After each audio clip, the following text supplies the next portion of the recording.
Friends, so आज मी तुमच्यासाठी घेऊन आलो आहे इंग्रजीमधील काही नवीन फ्रेजेस जे इंग्लिश बोलण्यासाठी अगदी इम्पॉर्टंट असतात। मराठीमध्ये असे सेंटेन्स असे फ्रेजेस आपण भरपूर वेळेस यूज करत असतो, परंतु आपल्याला हे समजत नाही की इंग्रजीमध्ये अशा टाईपचे सेंटेन्स आपण कसे बनवले पाहिजे, यांचा इंग्लिशमध्ये ट्रान्सलेशन आपण कसं केलं पाहिजे।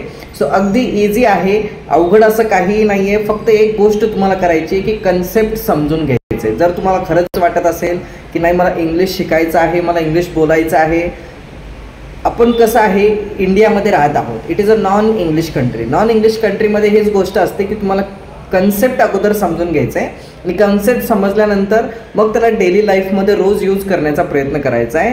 सो नक्कीच तुम्हाला इंग्लिश येऊ लागेल। सो हीच गोष्ट लक्षात ठेवून आपण नेक्स्ट फ्रेजेस आजचे आपण चालू करणार आहोत। सो आज मी 5 फ्रेजेस तुमच्यासाठी नवीन घेऊन आलेलो आहे।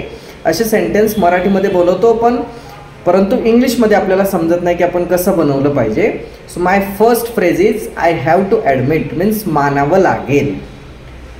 स्वेअर ऑन मी, शपथ घे, असे आपण मराठीमध्ये बोलत असतो। माझी शपथ घे, मानावं लागेल।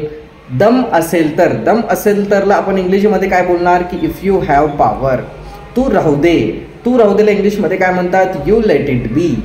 100 पटीनेला काय म्हणणार आपण, 100 times. So let's see the examples. आता काही एक्झाम्पल्स आपल्याला बघायचे आहेत की यांचे एक्झाम्पल्स काय होतात। So my first phrase is I have to admit, मानावं लागेल। आपण भरपूर वेळेस बोलत असतो।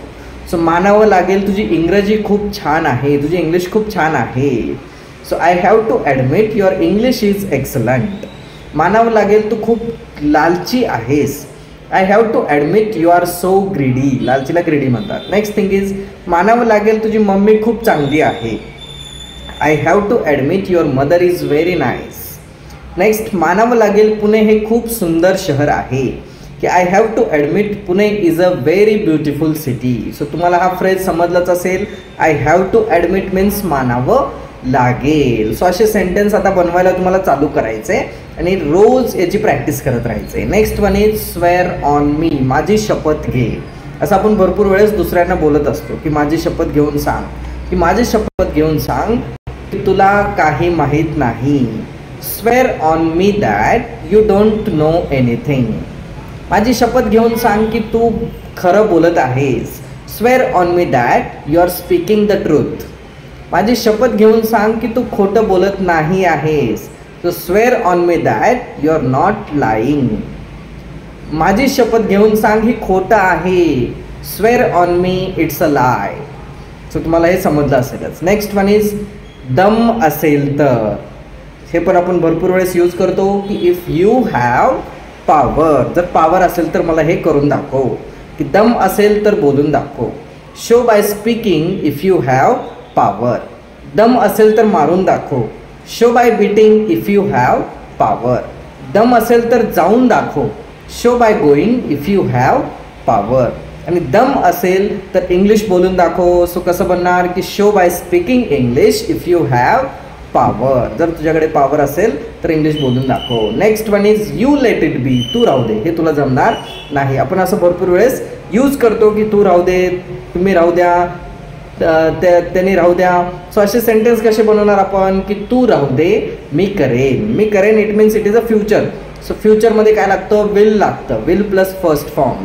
So you let it be, I will do it. तुम्ही राहू द्या, ते काम आम्ही करू। You let it be, we will do this work. तू राहू दे, मी त्याला बोलेन। You let it be, I will talk to him. तू राहू दे, हे तुला जमणार नाही।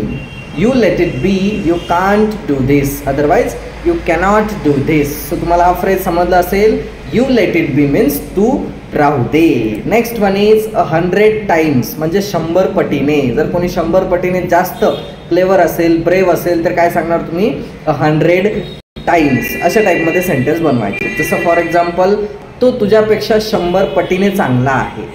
ही is 100 times better than you. Rahul तुझ्यापेक्षा 100 पटीने हुशार आहे। Rahul is 100 times cleverer than you.